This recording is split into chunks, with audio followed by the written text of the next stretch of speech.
The simple life of a skateboarder. Looks easy, doesn't it? But do you know what's really going on?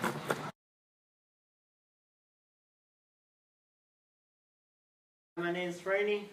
I've been skating for 7 years, and it started when my uncle brought a board home, and I took it and I tried to do something and I fell, and I don't know, I just liked it. And it's different because there's no coach over you telling you how to do it, so you can kind of do whatever you want.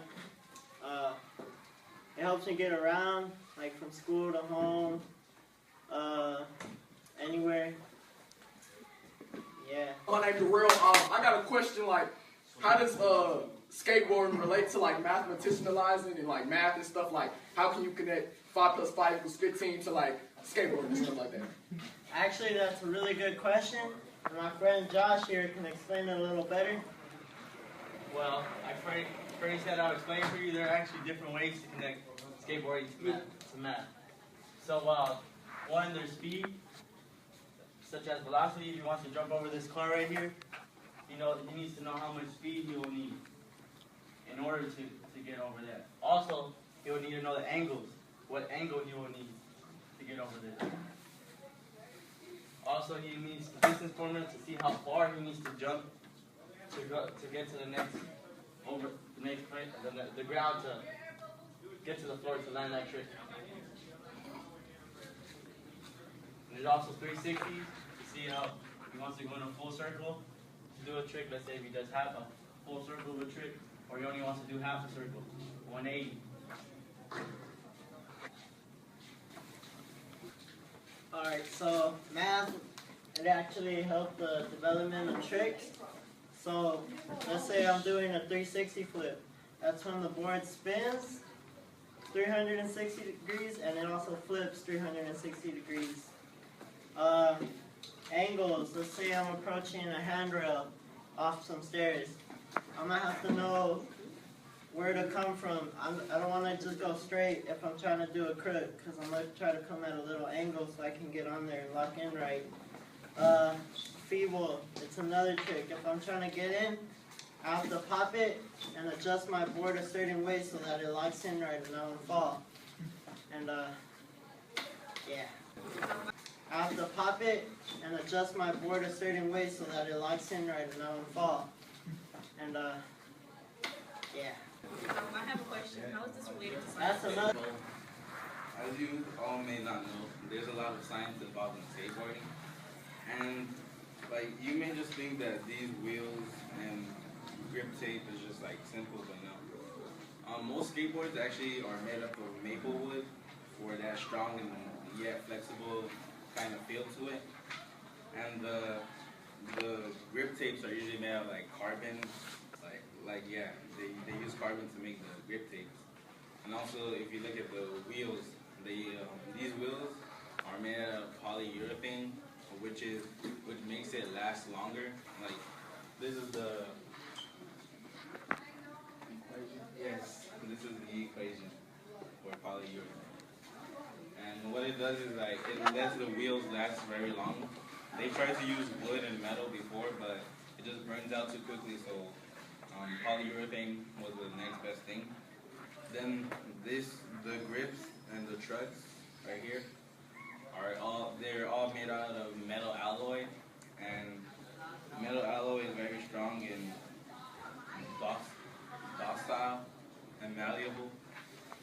And also in skateboarding, when doing tricks, Isaac Newton's law of motion comes in a lot because you need to know the gravity, the gravity to push up when doing a trick or to like flip it or something. Yeah. How does this relate to technology? Technology, it actually has a big part of skateboarding, making it greater and growing and keep it moving. And my friend Jesus here, he can actually talk a bit more about that and the way that it works. Alright, well, full technology. Well, everything here has a purpose. It's not just added on there for the sake of play. Even the top part, where you could think it's just there for design, it's actually used to keep Fernie here on his board. See, if it was smooth with regular wood, he would actually slip off, say, when he's grinding. He has to carry the momentum with him when he's doing a trick. And down here, you'd think it looks simple. Just put wheels on a board. But no, there's actually many components that goes into a small part so that when he actually tilts it, it can actually help him turn. Although he doesn't have to, he's that good to do otherwise, but it's there nonetheless. Now, this is actually much better than, say, using a car, because there's much less steel involved, there's much less energy needed to run a 1-ton car, and someone like him in the same situation. He couldn't do all these tricks if it wasn't for this grip carrying the board with him, and he couldn't even cruise if it wasn't for all this technology used on this board. There's even penny boards, etc. that use the same technology just with different materials, such as a penny board uses plastic instead of wood, which is more difficult, but it's just as effective. Alright, technology, it's not only used in the board, but also in the stuff we wear, such as the shoes. The shoes, they usually have like different types of padding just to see what's gonna make it better and work more for the skater. Back then, they used to skate, all they skated was Vans, and they started talking to the makers and they said they needed a little more padding. So they started using a new kind of rubber and sole to make it better for them. There's different types. There's a mid-top, a low-top, and a high-top. It all depends on what kind of terrain you're really skating, and from there it just works with the padding. So how has it like environmentally helped? You know, like how's it helped the environment, and how has it like evolved? Oh, you fine, girl. Skateboarding has evolved and helped the environment in many ways.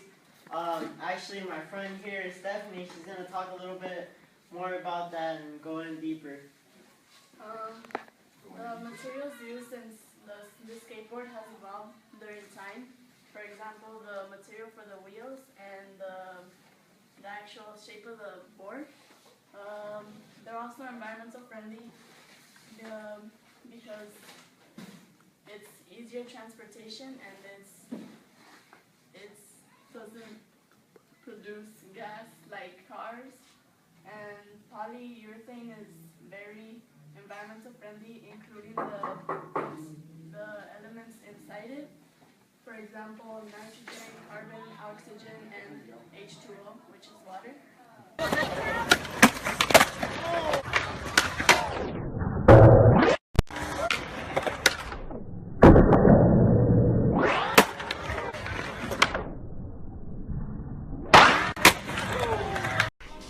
Come and love your daddy all night long.